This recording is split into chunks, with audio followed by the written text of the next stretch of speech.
Okay, magandang tanghali po sa inyong lahat mga kababayan. Batang Maynila Towards Live po ngayon ang ating Quadcom. Diyan po sa House of Representatives, itong labintatlong public hearing ng Quadcom.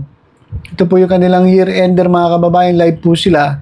At dyan po sa live, ito, meron po nga ibinunyag si Representative Franz Castro. Ito pong representative ng ACT Party List. ACT Teachers Party List.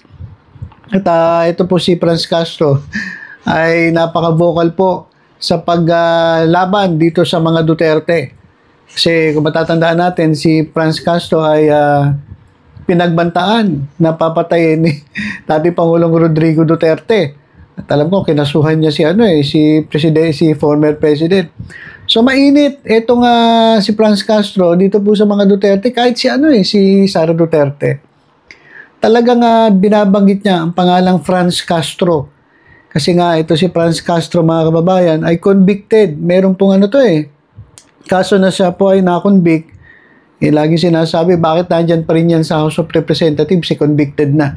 So mainit talaga ang mga Duterte kay Franz Castro. Kaya naman, ito po kanina, nagsalita po siya tungkol sa para sa kanya ay pagbabanta sa kanyang buhay. May nangyari po kagabi dyan po sa BGC na kung saan padaan po itong sasakyan ni Franz Castro at nagkaputukan po mga kababayan. So ito pakinggan natin si Franz Castro at mag-react po tayo dito po sa sinabi niya at tingnan natin ano ba talaga to. Ito na ba ang simula ng kumbaga pagbawi dito sa mga kumakalaban sa mga Duterte? O ito ay kumbaga naisip lang ni Franz Castro na kumbaga natotroma lang dahil nga po sa nangyayaring init ng labanan sa kanila ng mga Duterte. Ito pakinggan po natin si ACT Teacher Representative Franz Castro. Mr. Chair, ito po ay personal and collective privilege dahil may kinalaman po sa aking seguridad. So, kagabi po, Mr. Chair, mga bandang 11 o'clock o 11 p.m., nasaksi po tayo doon sa isang insidente ng pagpaputok ng baril ng pulis. So, binabagtas po namin, ewan ko lang po kung main road ito ng BGC, meron pong pulis sa harap namin, police car, at merong dumaan na naka-motorbike sa harap namin hanggang sa, lumabas po yung pulis, Mr. Chair, doon sa mobile car po, lumabas po yung dalawang pulis, at hinabol po yung naka-motorbike at yung pong naka-motorbike ay dumaan sa harap namin hanggang doon pumunta sa likod.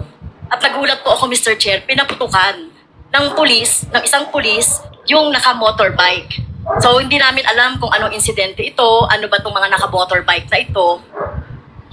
Talagang natakot po ako, Mr. Chair, at kihila na lang po ako ng aking mga kasamahan at pinadapa, at pinadapa. Natakot po ako, Mr. Chair, dahil bakit po nagkakaroon ng ganitong insidente na sa gitna po ng traffic, Mr. Chair, ay nagpapaputok ang pulis. So tingin ko po ay hindi tama ito dahil sa gitna po ito ng mga sibilyan at traffic po ito at marami pong sasakyan. So naalala ko po, Mr. Chair, yung insidente na naganap noong 6 years ago sa Talaingot, na kung saan nandun po kami sa isang lugar sa Talaingot ay pinaputukan din ang sasakyan ko ng dalawang riding in tandem. Kaya po sana po ay magkaroon tayo ng report, lalong-lalo na po dito sa station ng police na sumasakop po sa BGC. Kung ito po ba ay legitimate na operation, pero hindi po dapat nagpapaputok sa harap ng mga civilian. Alam ba nila na nandoon po ako sa gitna po nagpaputok, hinabol sa likod. Kaya po, Mr. Chair, tinitake ko po ito, kung hindi po magkakaroon ng police report na kung ano man po itong insidente na ito, tinitake ko po ito as personal threat sa aking seguridad.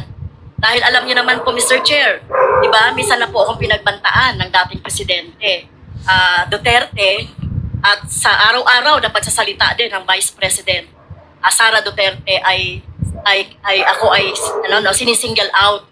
Kaya po, Mr. Chair, gusto po sana na magkaroon na ng full incident report or police report sa nangyari kahapon doon sa BGC.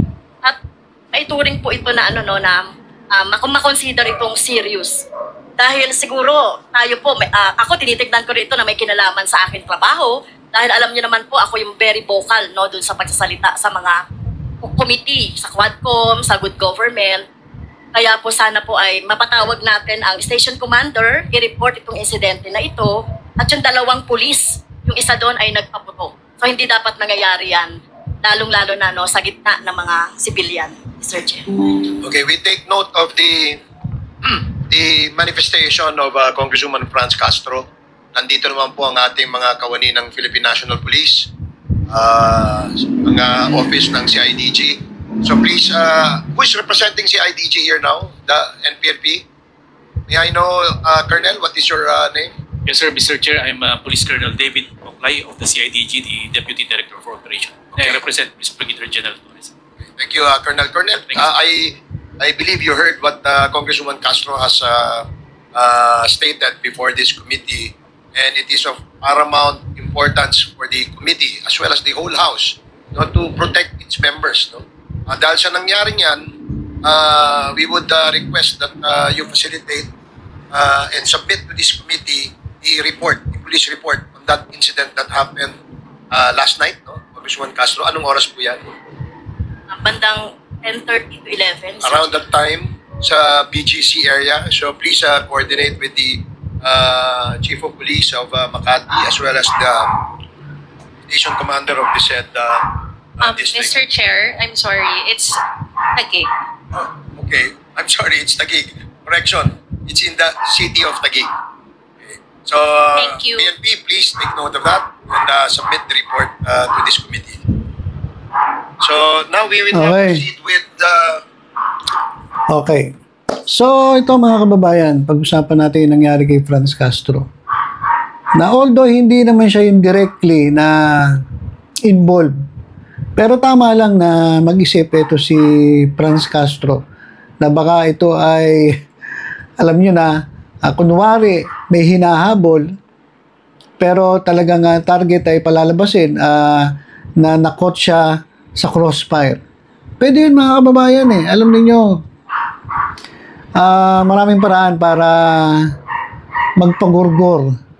Especially kung ikaw ay talaga ng mga kumukontra sa isang personalidad na may kakayanan na talagang ikaw ay gurgurin. Actually, marami pong mga instances na ginagamit po ay mga pulis at minsan na may mga riding in tandem. So nakakatakot po. Kaya natakot daw po si Congressman Castro. At medyo siguro ang kinakailangan lang mag-ingat. Lalong-lalo na yung sa trabaho ninyo sa mga congressmen and congresswomen.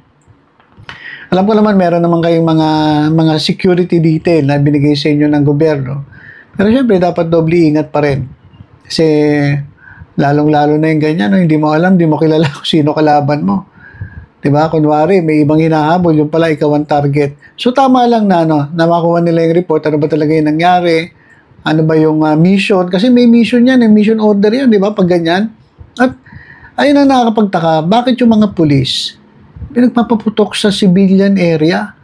Delikado po yan. Meron pong, itong mga pulis, meron yung mga sinusunod na protocols eh.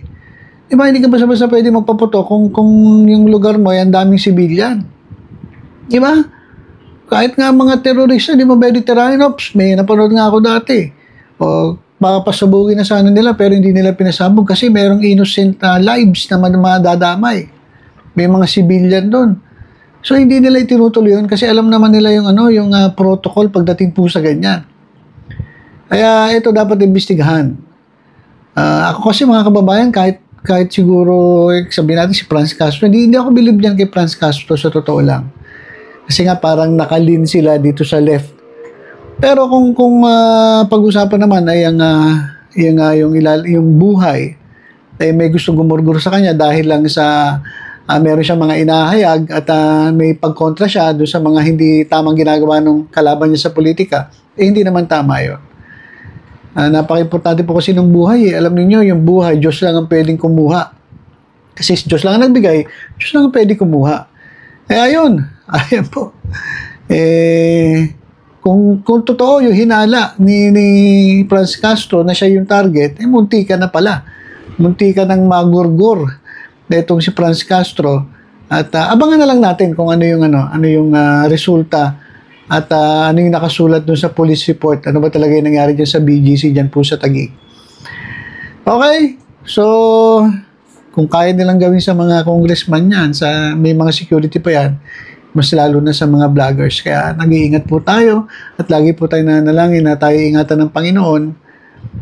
Sa atin naman, nasa totoo lang naman tayo, hindi naman po tayo naninira ng tao. Kung wala naman pong ebidensya, napakahirap po niya na ikaw ay maninira ng tao nang wala kang hawak na ebidensya. E dito naman sa Batang Maynila, to is report natin, base rin sa report ng media. Eh syempre, bago naman natin i-report, titingnan natin yung legitimacy. Kung talagang totoo ba yung report o hindi, bago tayo nag-share at nag-react yan sa mga isyong yan. Okay, so yun lang muna. Basta tutok-tutok lang po dito sa Batang Maynila. To sa iba pang updates. Ingat po tayong lahat. God bless po.